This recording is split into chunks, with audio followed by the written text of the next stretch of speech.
Bon ok, aujourd'hui je suis à Lorient dans le 56, ça me fait bizarre de dire ça, Lorient je connais très bien, mais pour essayer des motos c'est tout nouveau pour moi, pour essayer cette Morini Calibro 650. C'est le même bicylindre que dans le Trail Xscape ou dans le Roadster CI Mezzo, et juste un petit peu plus puissant. Peut-être que les cartons ont été modifiés, je me suis pas trop attardé sur les détails, mais pour la fiche technique on va y aller tout de suite. À l'avant on a une jante de 18 pouces chaussée d'un Timsun en 130 de large avec un seul disque de 320 mm de diamètre, avec un étrier Rijuan 2 pistons. On a l'ABS avant-arrière, une fourche traditionnelle, 15 litres d'essence pour donc alimenter ce bicylindre de 650 cm3 qui développe 69 chevaux à 8500 tours. C'est 9 chevaux de plus que sur le Roadster et le Trail. On a 7 mètres kg de couple à 6500 tours, une boîte 6, une selle à 725 mm de haut, un ensemble qui pèse 200 kg, et à l'arrière une jante de 16 pouces avec un pneu en 180 de large, un disque de 255 mm de diamètre avec un étrier Rijuan, mais lui n'a qu'un seul piston. On a une transmission par courroie et une facture qui s'élève à 7500 € pour cette version nue, on va dire, puisqu'il y a aussi une version bagger qu'on trouve pour 8000 € si je dis pas de bêtises, et je crois que c'est le cas. 725 mm, est-ce que ça permet d'enjamber la machine facilement?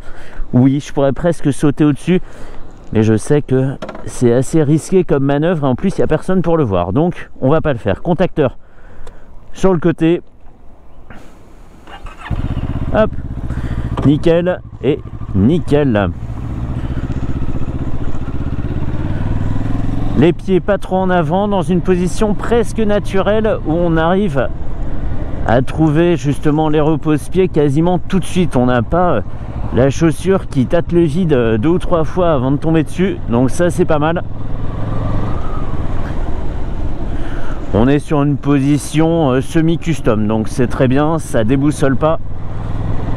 Et les genoux trouvent naturellement leur place le long du réservoir, donc parfait aussi. Avec une machine qui démarre paisiblement sur le couple.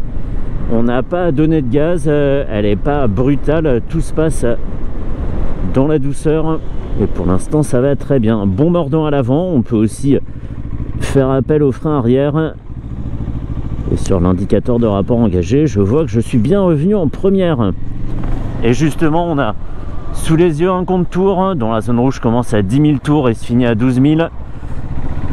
Et en dessous un petit cristaux liquide avec la vitesse en tout petit, un indicateur de rapport engagé, une jauge à essence, une température moteur. On va essayer de pas rouler sur le coussin berlinois, c'est glissant, et des informations, un totaliseur, ce genre de choses, informations qu'on peut faire varier avec 2 petits boutons sur le côté du compteur, ce qui n'est pas toujours très pratique, hein. Moi je suis plutôt partisan des commandes au guidon, mais bon on va faire avec.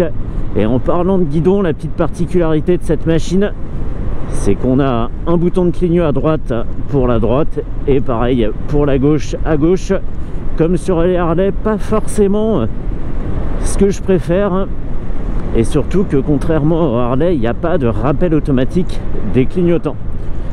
Là la route est assez défoncée, ça permet d'apprécier le confort de suspension, le confort de la selle. La fourche est un petit peu plus sèche, mais elle a quand même une bonne compression, notamment sur la ralentisseur, mais c'est sur les petits KO qu'elle se montre un peu plus sautillante et pas forcément très agréable. Ça se passe bien, j'ai eu tendance à passer beaucoup de rapports, hein. J'étais en 6ème et je me reposais sur le couple sans que la moto panique, donc c'est plutôt bon signe. Allez, je fais exprès de... Ouais, c'est pas mal, franchement très bien. Le compteur manque un peu de luminosité, là j'ai le soleil qui vient quasiment de face et j'ai du mal à percevoir la vitesse. On a une sorte d'affichage bleu foncé sur fond noir, c'est pas jojo. Hop, ça sert à rien de chercher le bouton de clignot à droite, à gauche, puisqu'il n'y est pas. Les pieds par terre, c'est très bien, et voilà, je montre que le pied est très légèrement en avant. Allez, on est reparti. Et avec un petit bruit de moteur, alors pas du tout ce qu'on pourrait attendre sur un custom, c'est pas profond, ça fait pas potato potato, évidemment on a un bicylindre parallèle, Mais ils auraient pu bosser un peu le son en lui offrant un peu plus de profondeur, avoir un son un petit peu plus rugueux. Ça aurait été pas mal. Ici c'est très lisse, très feutré. Alors c'est cool pour le repos du pilote, hein, mais ça manque un peu de caractère. Et ouais, en 5e à 50, hein, on est bien, tranquillement sur le couple. Ah, là il y a de la profondeur. Quand on fait appel au couple, justement, j'étais en 6e à 3000 tours, poignée dans l'angle. C'est un peu bizarre comme technique pour avoir un bruit sympa, mais...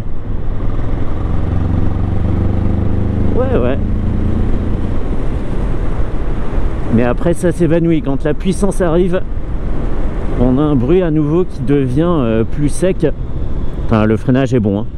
Le freinage est bon. J'étais un peu sceptique sur le monodisque à l'avant. Il a un bon diamètre, hein, 320 mm, et l'étrier 2 pistons.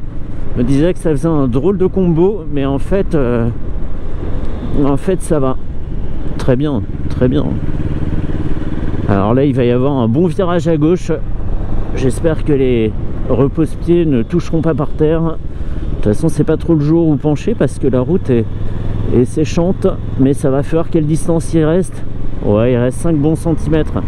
Comment je le sais? Parce que j'ai enlevé le pied du repose-pied et j'ai mesuré la distance comme ça. Bref, technique. Ça se fait facilement. On a un embrayage doux, même si la course du levier est courte et qu'il faut s'y habituer. La sélection est précise, silencieuse. On est sur une machine sympa. Le gabarit est impressionnant, hein. En vrai, comparé à ce qu'on peut voir sur les photos, on a quand même ce réservoir de 15 litres qui est assez écrasé. Et donc il est large et ça fait une moto sur laquelle on peut avoir des doutes, mais en fait ça se passe bien. Ok, 4000 tours, ça commence à se réveiller. On va passer une petite vitesse. Le motard devant ne m'a pas vu. Sur ces XSR 125, si c'est bon, il m'a vu. 5e, 6e, à 70, à 3000 tours minute. Très bien.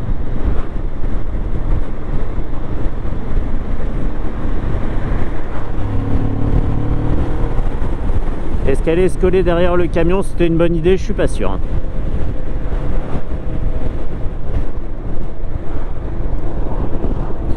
On est un tout petit peu gêné sur le mollet droit, je viens de le remarquer par le carter de boîte.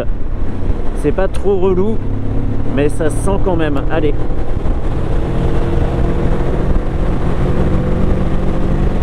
Ouais, même passé 4000, 5000, 6000 tours, la puissance est linéaire. Il n'y a plus de surprise en fait dans cette mécanique. Ça servira à rien de chercher à exploiter de la puissance parce que en fait il se passe pas grand chose. Il n'y a pas le petit moment où il faut s'accrocher au guidon. Ouais, 4000 tours oui, 5000 tours c'est pareil. Ouais, c'est très bien pour ce type de machine, hein. Il n'y a pas de souci, ils auraient fait la même chose sur le Roadster, ça aurait été clairement décevant. Ouais, en le maintenant au-dessus de 5000 tours, on peut avoir de l'explosivité. Mais c'est compliqué, il faut se faire violence, il faut aller contre l'aspect custom de la machine. Et se forcer à conduire ça un petit peu plus sauvagement. Ok, allez.